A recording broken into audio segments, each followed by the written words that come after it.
Good afternoon.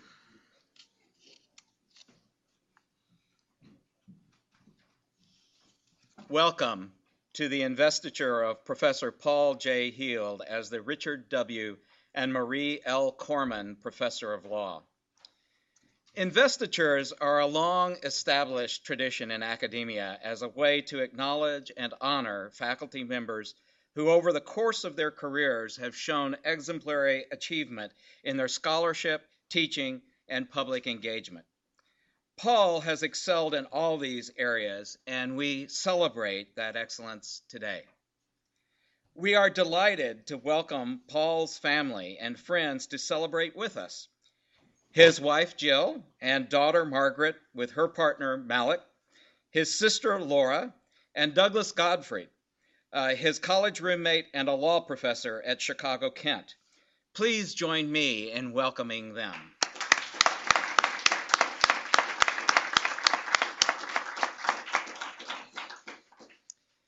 In addition to celebrating our honorees and their family and friends, investitures provide an opportunity to honor donors. The Richard W. and Marie L. Corman Professor of Law was established in 1984 by the late Honorable Richard Corman, a member of the College of Law's class of 1940, and his wife Marie. As the newest recipient of this professorship, Paul joins an impressive club. The professorship was first held by John Cribbett upon his return to the college after serving as dean of the college and chancellor of the University of Illinois. The second recipient was Peter Maggs, who retired last year after 50 years on the faculty. And Peter was followed by Larry Ribstein, our beloved colleague and prodigious scholar who left us too early in his life. So, Paul, no pressure here. Just wanted you to know whose footsteps you are following. We are extremely grateful to the Cormans for their generosity and vision, and they are in our thoughts today. We are also delighted to have with us a distinguished campus leader, Dr. Abbas Benmamoun. Dr. Benmamoun is the Vice Provost for Faculty Affairs and Academic Policies and the Romano Professorial Scholar in the Department of Linguistics.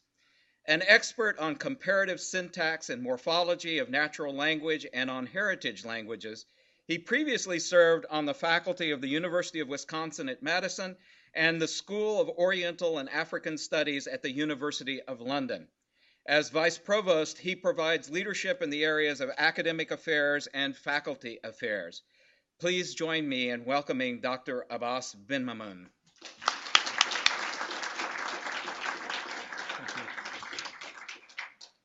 Thank you, Dean Colombo. It is a pleasure to join you to celebrate the investiture of Professor Heald as the Corman Professor. Provost Adishida is in Hong Kong and couldn't be here today, so he asked me to provide my congratulations on behalf of campus. So on behalf of the Provost and campus, congratulations, Professor Heald, on this honor. It is really well-deserved. Endowed professorships are the most prestigious and the most cherished academic honors of our university. They are given to recognize significant and sustained accomplishments for scholarship, impact, stature in the profession, and mentoring of the next generation of scholars and professionals. It is quite evident that Professor Heald possesses those qualities in abundance. The investiture of a colleague with an endowed professorship easily ranks among the most enjoyable events on our campus. I think it is safe to say that these investitures are matched only by graduation in terms of their importance and significance. These ceremonies serve as our most public opportunity to recognize excellence among our own colleagues here on campus. Professor Heald exemplifies the role of our faculty, the role our faculty must play in helping the world address the complex issues we all face. Professor Heald is helping us understand the complexities of intellectual property and copyright laws and their consequences for our societies.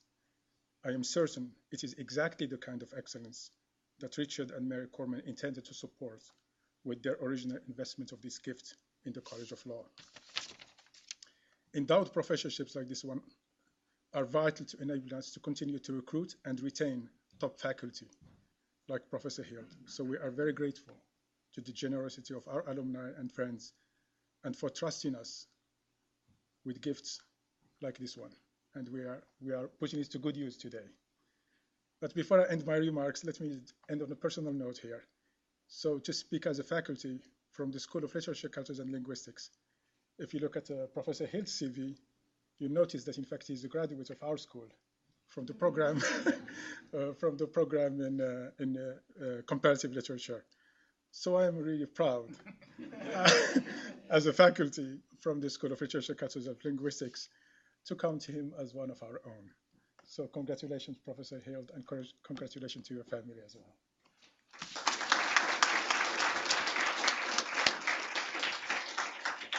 Thank you, Abbas. And now it's time to turn to the subject at hand, honoring Paul and his many outstanding accomplishments as a pioneering scholar, a respected teacher, and esteemed colleague over a 25-year career as a law professor. Paul holds 2 degrees from the University of Illinois, a bachelor's and master's in comparative literature. After obtaining his master's degree, he taught English as a second language in Madrid and then moved to Florida A&M to teach English. 2 years later, he returned to school, obtaining his law degree from the University of Chicago, where he served as associate editor and staff of the University of Chicago Law Review. He went on to clerk for the Honorable Frank M. Johnson, Jr. of the U.S. Court of Appeals for the 11th Circuit.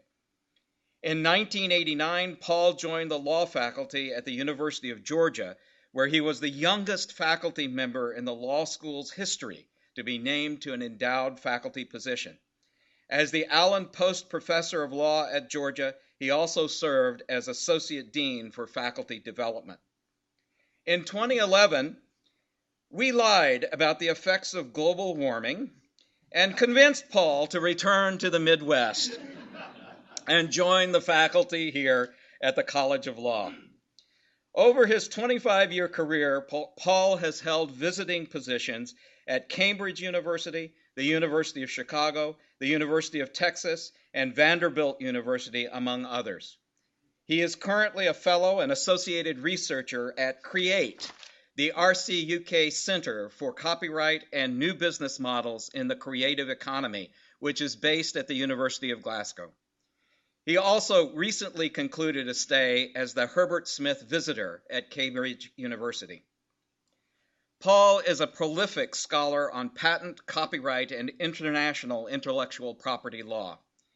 His recent publications have focused on economic aspects of IP law, including theoretical papers on optimal patent remedies, the role of transactional costs in intellectual property regulation, and the problem of patent pricing, along with empirical studies on best-selling fiction and musical compositions and the behavior of famous trademarks and copyrights in product and service markets. He has written 2 books on law and literature, and he's a novelist. His second novel, Death in Eden, was published in October. His research is considered path-breaking. Colleagues praise him as, quote, not just a major scholar in patent law, he is one of the freshest and most creative voices out there, unquote. And, quote, he is at the very forefront of the empirical turn that is visible in intellectual property scholarship in the United States. Another commented on his work on intellectual property law as creative, insightful, unconventional, and he probes untested assumptions with an empirical lens, leading to research that is, quote, significant and impactful across a range of topics in intellectual property scholarship, close quote. His passion is as apparent in the classroom as it is in his research work. His students complement his enthusiasm and mastery of his subjects with comments like, his passion is contagious, and he gets me to think more deeply about the subject than I ever thought possible. An industry pioneer, a creative mind, a path-breaking scholar, an engaged teacher and mentor, Paul, it is indeed a privilege for me today to recognize your many accomplishments and bestow on you this most deserving honor. Though the weather the past few weeks may make you long for Georgia, I am so thankful you are here, not there, and are my colleague. Would you please stand so that I may present you with the medallion marking your investiture as the Richard W. and Marie L. Corman Professor?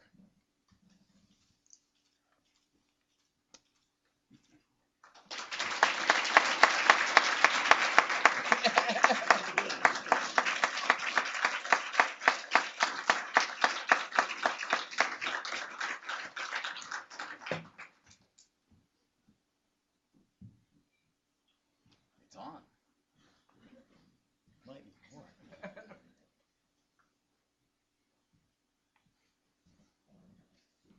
All right. Well, this is really awesome, but John actually promised me there would be a bobblehead, and I thought they're going to be handed out at the door, but I guess it's another one of his exaggerations, like my resume. First of all, thank you all for coming. Thank you, Dean Colombo. Thank you, Professor Ben Mamoun. Thank you for the people in my family who've traveled, and Doug. I want to say hi to my mother. She couldn't be here, but she's going to watch this DVD at the end of the month. So thank you, Mom. Right now we have a wardrobe change, actually. The talk is structured, I've been told, half personal and half academic. I'm told I have 40 minutes. I will try definitely not to go 40 minutes. But we have a wardrobe change for the personal side because, as has already been noted, a graduate, very, very proud graduate at the University of Illinois. So we'll put the three-piece suit back on when we get to the copyright stuff. All right. Now, regardless of what Dean Colombo says, I actually haven't come very far at all. This is Lundgren Hall. You might have driven past it or walked past it on the way here. It's about a block and a half away. It's where Doug and I started our college career, and 37 years later, I've managed to come, well, about 300 yards as far as I can tell. So I wouldn't be overly impressed with myself. I've entitled this Terrifying Mentors. This is the old Moline High School behind us. I want to sort of spend the so-called personal half of this talk basically in a series of thank yous, a long series of thank yous. And I want to start by thanking somebody I never met. I should thank my father, who is fairly terrifying at times, but I'd rather thank his high school English teacher. So he went to Moline High School in the shop program and was planning on being a tool and die maker, and to that end worked 40 hours a week his junior and senior years in high school. So he went to high school and then worked the 4 o'clock to midnight shift at the John Deere plant in East Moline, with no thought ever of going to college. His family certainly couldn't afford it. But in March of his last semester in high school as a senior, his English teacher called him up after class and said, you really done quite well in high school. I think you're a bright person and you should think about going to college. And he just said, well, that's a great fantasy, but I'm going to start as an apprentice next year and my family needs the money. So I never even bothered to apply. Well, she said, I did.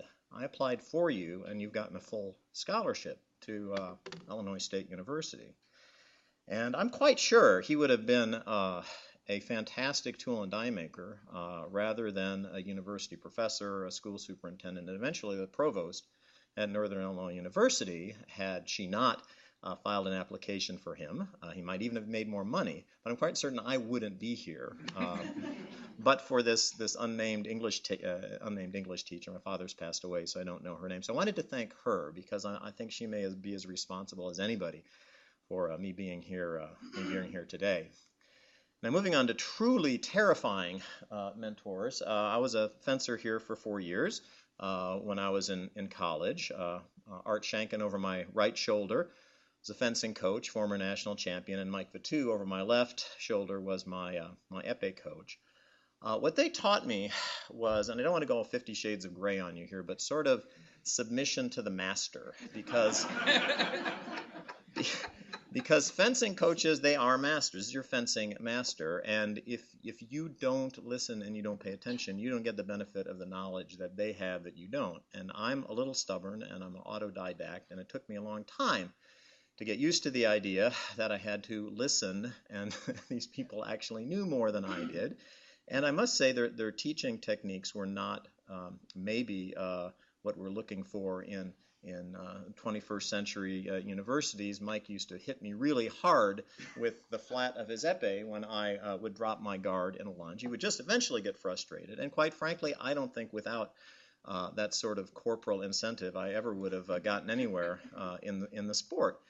But when you have the respect of somebody who's, well, in our 4 years we went 75-10, we won 2 Big Ten titles, and that was a disappointment to both of them because the program overall had won 34 Big Ten championships, more than any sport in any school in the Big Ten, and because we weren't threatening to win the national championship, they considered it kind of a mediocre season probably. So when people have that level, when you have that level of respect for somebody, you actually I think, at least I do, am willing to entertain more, I should say, maybe less touchy-feely methods of imparting information.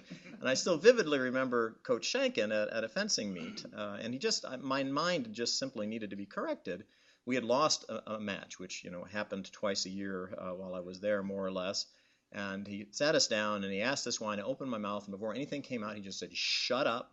Stop whining and start blanking fencing." I shut my mouth, and it was a moment of terror, but it was also a teaching moment. And I remember this mostly maybe to communicate to my students why, or all of you, why although apparently I'm a respected teacher, I'm not the most popular teacher here, and it may be that somebody who thinks this is a good way of teaching might not translate sometimes into the law school classroom. All right. Undergrad wasn't just about fencing. There's other people to thank. I want to thank Doug. We were on the University Champion College Bowl team together with 2 of our high school classmates. As sophomores, we crushed a graduate school team of physicists and went on to represent the University of Illinois in the regional competition. We got a letter from Stan Levy. I don't know if you remember Stan Levy. Our team name was the Anatomical Wonders. We wanted to draw attention away from our mammoth brains, and we got a letter from Stan Levy. He just thought this was the most hysterical name ever, and he was very happy that we were representing the university under that guise. My sisters here, we finished second. We didn't quite win the university mixed doubles badminton championship, but we broke up several marriages along the way because our strategy was to hit to the weakest partner always. We'd always hit to the same person. And let me tell you, the arguments that starts when one person is costing you the match, we probably should find out who to apologize to. The broken cue reminds me to thank Tommy Ross, who was my high school, one of my college roommates who taught the billiard class here and was the Big Ten pool champion, and taught me how to play pool well enough that I met him. We played for the university championship. I lost, but he had run out of eligibility, so I got to represent the school at the University of Iowa in the Big Ten Billiards Championship. Unfortunately, I had not by then digested Coach Shankin's "stop being a whiner" admonition, and after losing 2 matches, I broke my cue in half and threw it into the Iowa River and went home. So lessons take a long time to soak in.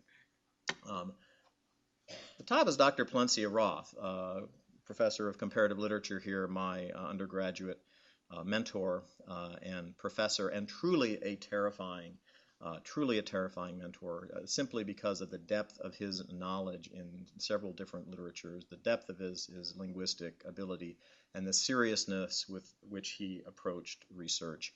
And completely unmatchable role model that I've looked up to ever since. Unmatchable, perhaps. I have the Illini in the background because I probably spent too much time there instead of the library. But he set a mark and a beacon that at least I could aim for later on. Maybe the most terrifying of all, Judge Johnson, already mentioned by John Colombo. I was privileged to clerk with Judge Johnson. he cast the deciding vote in the Montgomery bus boycott case, letting Rosa Parks have her seat in the front of the bus. If you've seen the movie Selma, he's portrayed by Martin Sheen because he lifted the order allowing the March on Selma to happen. He basically desegregated the entire state of Alabama, including, and then beyond race issues, took over the state mental hospital system and the state prison system when the state absolutely refused to make any improvements in what were truly medieval conditions at the time. And to spend a year seeing this living demonstration of what the rule of law is like, and unfortunately, lessons about the power of life and death are lessons I'm still trying to digest. Unfortunately, the glamorous civil rights years were over, and when I clerked for him, it was all habeas death cases coming up from Alabama and Florida and Georgia. So it was a very, very difficult year, made in at least one sense wonderful by getting to work for the judge. Okay. So, final thank you requires a long preamble. I thought long and hard about this thank you, but I have to do it because I'm kind of bleed orange and blue. Long preamble sort of wind up. You need to bear with me because I've just blurred out the last thank you. I will be totally misunderstood. People will be upset, and I think there's a way to say thank you without upsetting people. These are graven images. I found them online. You can find almost anything on Google image search.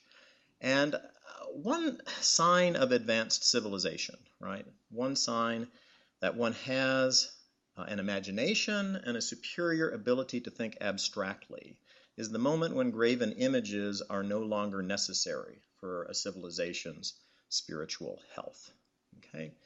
For example, north of the border, one still finds, strange plastic-headed images of members of the family Mustelidae occupying the attention of crowds.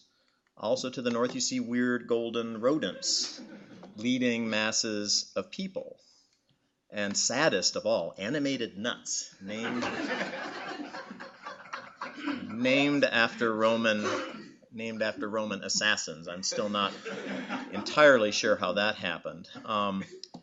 Now, you might better understand where I'm going if I relate to you the story of my first campus, my first campus event, sporting event on the return to Champaign. Some of you know the history, some of you don't. We used to have a visible symbol for Illini fans to look at sporting events, and the university quite understandably eliminated all tangible manifestations of Chief Illini Wick.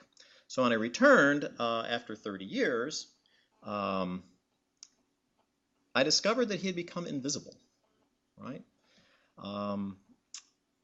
Not gone, but it was quite clear that the community attending the games was still experiencing him somehow.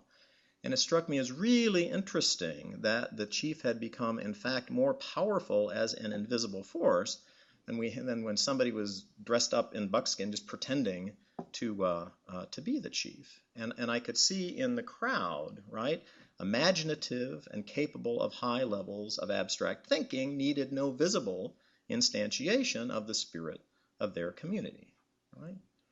Probably further see my point. That should have been it. Right, so this is not Santa Claus, especially Billy Bob Thornton's not Santa Claus, but that's not Santa Claus, that's not Santa, that's not Santa, that's not Santa, and that isn't Santa either, right? Santa is a spirit, right, that overcomes many of us around Christmas time. You might think of the spirit of giving that some of us feel around that time.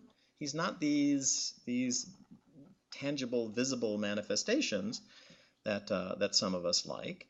And quite frankly, by the same token, this is not the chief. This is not the chief. None of these are the chief, right? This is the chief. This is the chief. It's the intangible spirit of this institution. It's the community of students and teachers that have walked these paths through many, many decades. Right? So, thank you, alma mater, and thank you, chief, tangible and intangible, feminine and masculine, yin and yang, because I'm forever grateful to the spirit of this institution that, in my mind, outshines all others. All right. Now for some super fun graphs. Inspired by David Hyman's presentation. Thank your lucky stars, we're not going to talk about patent pricing today. We are instead going to talk about copyright law. I start with Mickey Mouse because in 1998, the Disney Corporation convinced Congress to freeze the public domain.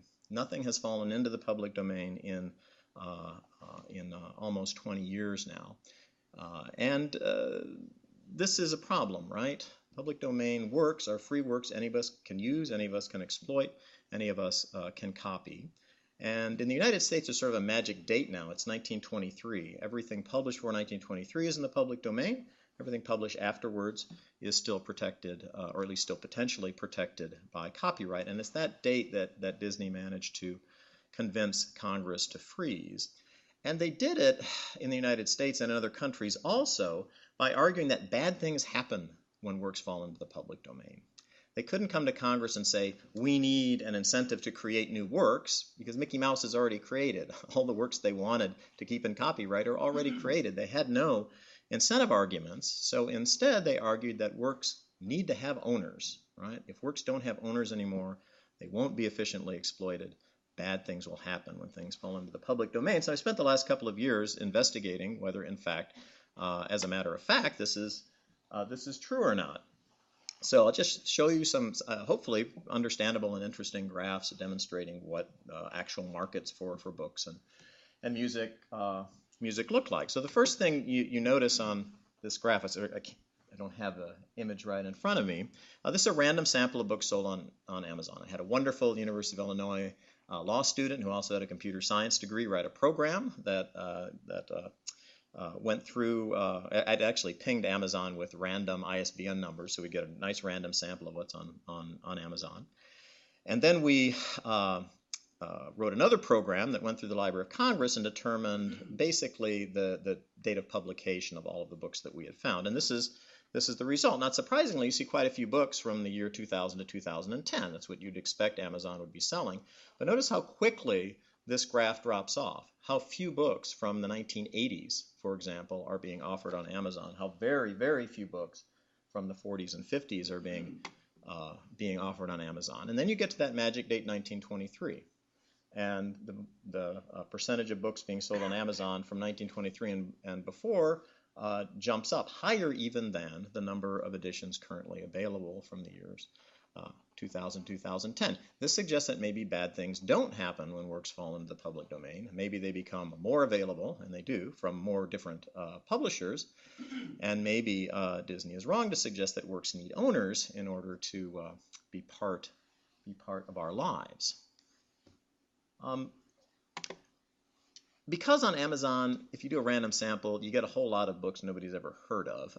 I did a second study of 800 books that were reviewed by the New York Times Book Review. So these are books, not necessarily bestsellers, but at least at one time, the New York Times thought they were worth reviewing. So it's not obscure as some of the titles in the original sample. And you see much the same sort of situation. Here we're looking at books in ebook form, because one suggestion somebody made was these are our paperbacks and hardbacks. Maybe all these sort of missing books from the 20th century are actually available now in digital form, which made sense to me. Unfortunately, it turns out not to be true. Again, the most recent books are available in ebook form, over 70% at least of the books from the last 10 years, but it quickly drops down. So books from the 60s, 50s, and 40s, less than 20% of these actually fairly famous books are available as ebooks. They disappear just like their more obscure brethren. So one problem caused by this continual copyright extension is the disappearing of these books from the 20th century. I've tried to look at this from as many different angles as possible. This graph's a little bit harder to read. I think I can explain it.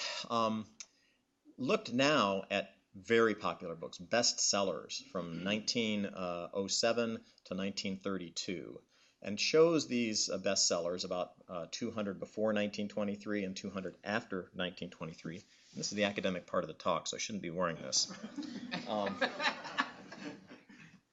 why I'm going so fast. All right. So we're looking at just bestsellers, and on either side of this magic line. So, and then tracking the availability of the books, whether they're in print, in the books in print publication. So what's interesting is there's no difference in the way copyrighted books and public domain books behave until the year 2001. So the blue line, these are public domain titles. These are the copyrighted titles. At 2001, the public domain books go straight to the ceiling. You have almost 100% availability of these books. In fact, you do. Today, I checked, you have 100% availability.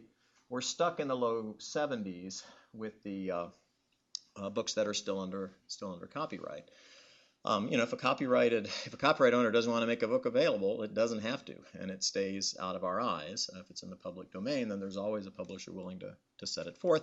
I think this date happens because this is when scanning equipment gets really cheap. I think it becomes really cheap and easy to buy the software and the equipment to digitize old books and make them available. Just a theory, but I think a fairly sound one. What's at stake here? Well, one thing that's at stake we've already seen, and that is simply the availability of the books, or the lack thereof. The other thing is availability is pricing. If you look at, this was a cute little thing to do. Penguin Classics publishes both public domain classics and copyrighted classics, and of course it's the same quality book, same quality paper, so it controls for a lot of exogenous factors, and not surprisingly, the copyrighted books are 50% more expensive on a per page basis, which is really the only fair way to measure. And if you look at audiobooks created from either underlying public domain novels or copyrighted novels, you see the same sort of price difference. And it's not quite 50%, but it's more expensive to buy a license, not surprisingly, make an audiobook from a copyrighted work than a public domain work. So not only is your availability at issue, but also there's going to be pricing consequences when you maintain monopolies over long periods of time. I think I only want to take maybe 10 minutes more here. We can finish up a little bit early and get to the appetizers by talking about the current project not published yet, which you might find of interest because you've probably been to Wikipedia. Spent a lot of time on Wikipedia over the last year. The reason being is that part of the arsenal of arguments that copyright owners make when they go to legislatures involves the value of what they produce. They're constantly giving data to legislatures about the value of their works, what's the income streams generated by their works, and they seek to impress legislatures. We're a very important industry. They forget to mention that all the reporting is private income. They're not reporting net social welfare, the net gain to society. They're talking about their own private income stream. But still, there's often a rough congruence between the two. So legislatures are impressed when copyright industry can come and say, we earned $1 billion last year. Just as an aside, an official report by the Library of Congress before this 1999 act said that it would generate for copyright owners $388 million. Now, it didn't quite phrase it that way. It says $388 million will be lost to the copyright industry unless the 20-year extension was passed. There was no follow-up sentence which investigated where that money was going to come from, right? Money comes from us. It could have been phrased differently. American consumers will save $388 million if this legislation is not passed. But that wasn't the lens through which Congress was looking at the legislation. In any event, what we wanted to do was quantify part of the public domain. Is there a way to explain to legislatures that, in fact, public domain works have just as much potential to generate economic rents and increase net public welfare? So we thought we would take a look at Wikipedia, because Wikipedia makes a lot of use of public domain materials. There's a lot of photographs on Wikipedia, a lot of images on Wikipedia. And we were hoping that we could come up with some sort of technique to put a monetary value on public domain images on Wikipedia And it was a promising place to look because Wikipedia is very transparent. It's very easy to find the data. You can literally, for every page on Wikipedia, find every single change that's ever been made to that page and see what a page looked like on a particular date 6 years ago. And they keep traffic statistics too. So we thought maybe if extra images draw extra traffic to Wikipedia pages, then we can start to puzzle out what the value of these images might be. The first thing we found, which was very promising and very interesting, we thought that we'd look at authors. In fact, the same authors from the 1912 to 1932 era, actually, and before. We thought we would look at best-selling authors from 1895 to 1965, where we have these published New York Times lists. So we gather these authors together. We find all their Wikipedia pages, and what we found was very interesting. The older the author, the more likely it was that author would have a picture on the page. So authors born before 1850 were the most likely to have a picture, and authors born between 1940 and 1920 were the least likely. And you think it'd be exactly the opposite. More recent authors, there'd be more pictures. The pictures would be less likely to be destroyed. Turns out to be exactly the opposite because of the availability of public domain photographs. It's harder to find a public domain photograph of somebody born in 1930 because by definition, every picture taken of that person is potentially or probably protected by copyright law. The old authors from the 19th century, all the pictures of them are in the public domain and free, so it's easier to build your wiki page. And lo and behold, we studied not only the authors and their web pages and all sorts of other data, but we looked at where the images came from, and I think 79% are public domain photographs. So how to go about putting a value on these public domain photographs? Surely they have some value. A wiki page is a better page if you have a picture of the person. But how can you put a value on the value that image adds to the person's wiki experience? I was thinking, maybe you could poll people and ask them to value pages without images and then pages with images. But without a baseline for people to think about, you don't have to pay to access Wikipedia. I think they'd just be guessing, right? And we're sort of disinterested in consumer guesses about value. So we thought of two different possibilities, two different ways to come up with something that might be a plausible value. One way was stimulated by Rudyard Kipling here. When we sort of cataloged all of the pictures, I asked my research assistant, why don't you go on Corbis and on Getty Images, which sell licenses for images, and see if you can find any of the images that appear on Wikipedia also in proprietary database. And sure enough, you can get that picture of Rudyard Kipling free on Wikipedia Commons, and exactly the same digitized picture is available on both Corbis and Getty for between $110 and $120 a year for a web page, for a nonprofit web page license, because they do a lot of gradations on how much they charge. So we thought, well, this is one way to get a little bit of a handle on what these images might be worth. There's sort of a transaction cost saved if there was no available public domain image and you had to buy a proprietary image, you'd get charged. And the charges were very, very consistently between $105 and $120. Now, so we do some math. I know law students hate math, and probably people who come to law professor talks hate math too, just by proxy. But it isn't super complicated math, and I'll throw in a couple of caveats here. So we know how many total Wikipedia pages there are, and we know the percentage of those pages that have images. How come? Because we hit the random page function on Wikipedia 300 times and built a database of 300 random wiki pages.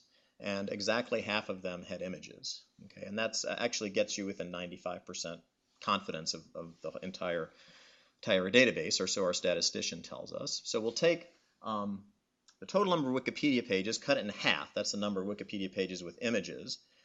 And again, looking at the 300 random pages, 87% of the images on those pages were public domain images. So actually, it was a higher percentage than we found when we just looked at authors. That equals about 2 million. Okay, so you've got 2 million pages on Wikipedia that have public domain images on them, more or less.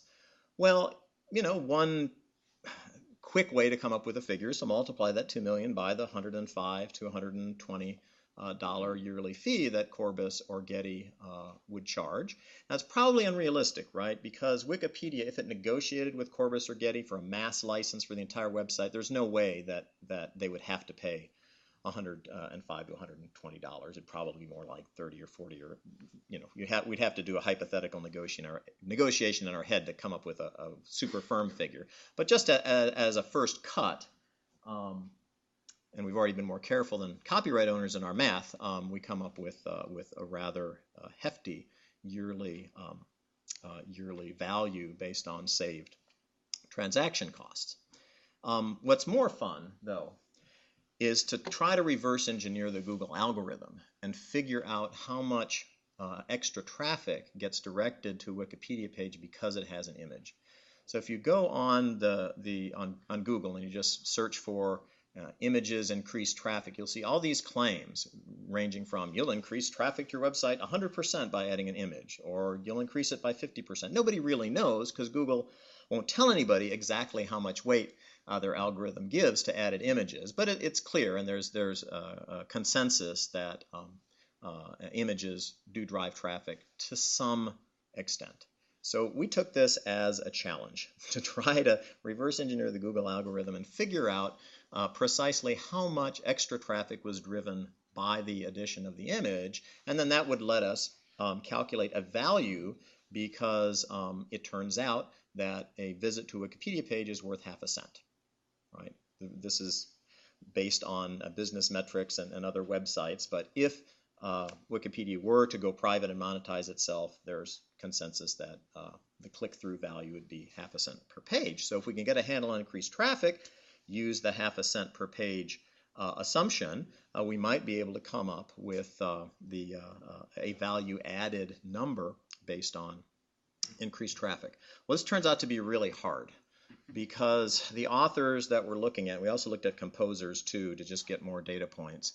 A lot of traffic driven to authors' web pages is about how popular the author is. Rudyard Kipling gets more hits than I do, right?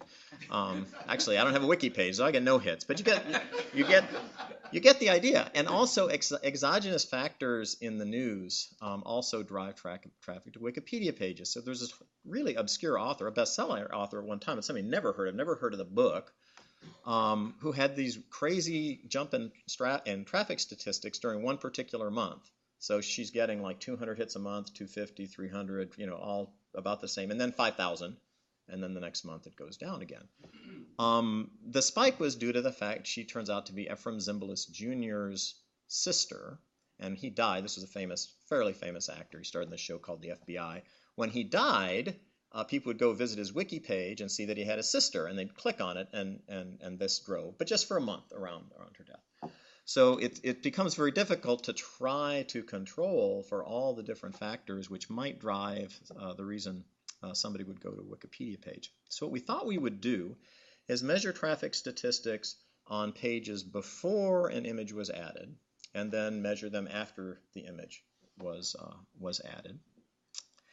And we thought that we would initially we'd control for popularity by looking at how many reviews there were on Amazon of that author's books. That's sort of a rough proxy. When we did that, we saw 100% increase in traffic due to the images. That just struck us as way too high, and we figured looking at Amazon reviews probably isn't a good way to control for popularity. So we went back to our thought of measuring before and after. When we did that with the authors and composers, we took a 3-month period in 2009, a 3-month period in 2014. I think it was April, May, June 2009, April, May, June 2013. We compared them, and we got a much more modest increase of 6%. Well, we weren't very happy with that data either, because we saw a lot of these spikes. And it made us worry that, if you had a huge enough pile of data, the spikes would probably even themselves out. But, we didn't have hundreds of thousands of authors. We just had hundreds. So we thought we'd try it again, this time not comparing 3 months from 2009 to 2014, but just 1 month, the lowest traffic month for the year 2009 and 2014. We figured that would give sort of like the ambient level of interest for the author, unaffected by later spikes due to changes in other sorts of historical facts. That got us with authors a 22% increase, right? So if you just compared the lowest traffic month in 2009, the lowest traffic month in 2014, again, that seemed, again, your intuition, that seemed possible, probable. 6% sounded possible or probable too. This is why we went to lyrics and composers. We got a much larger database. We got 2,000 lyricists and composers, actually closer to 3,000 lyricists and composers. And I won't go too much into what match pairs technique is, because that's like going into patent pricing. But when we looked at lyricists and composers, we got very happy because the last two passes we made at coming up with a figure were really close to this 22% level. When we looked at lyricists and composers using 3 months and 3 months, we got 17%, and we didn't see these big spikes because lyricists and composers aren't as famous. At least that's my theory. We didn't see these wild variations month to month that we saw with authors. So we actually, even though that was the 3 months compared to 3 months, we felt pretty confident about it. And we felt super confident when we did the lowest month technique. This is the last number, 19%. When you use the lowest month technique with the lyricists and composers, you get that. So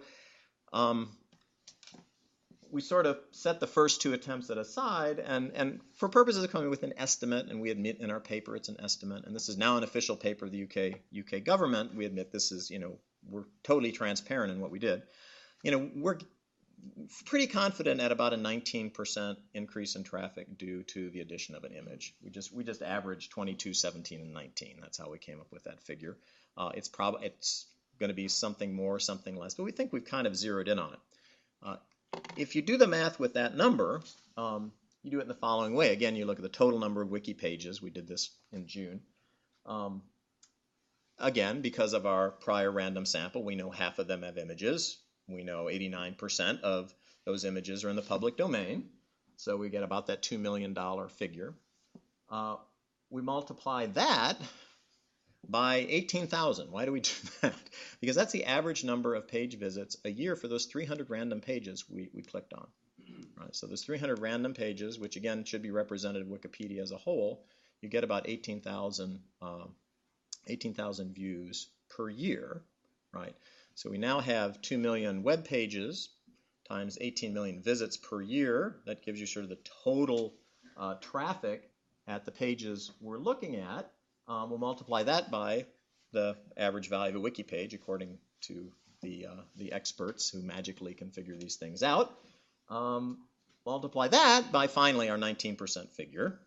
Okay, and if you run down and do the math, you get about $38 million a year value to Wikipedia in the added traffic driven by these images. Really, the only soft figure there is the 19%, and we're confident, fairly confident that we're in the ballpark. It's not 100%. It's not 0% either.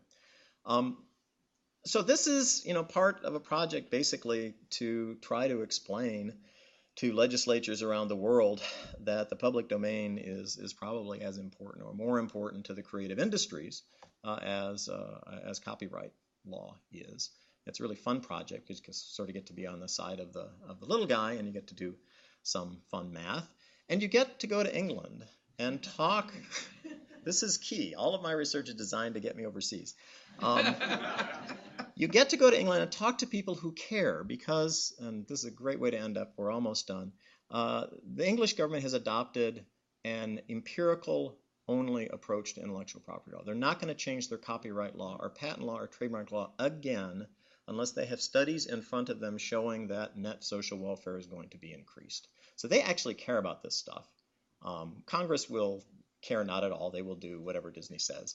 But I can go to England, and there's actually people paying attention, and the UK Intellectual Property Office says this, and a couple other reports that my colleagues and I put together. This is now the position paper of the that branch of the UK government. So it's not only fun, but it's really sort of a gratifying turn to my research, and hopefully slightly less boring than patent pricing. Buy my book, and thank you.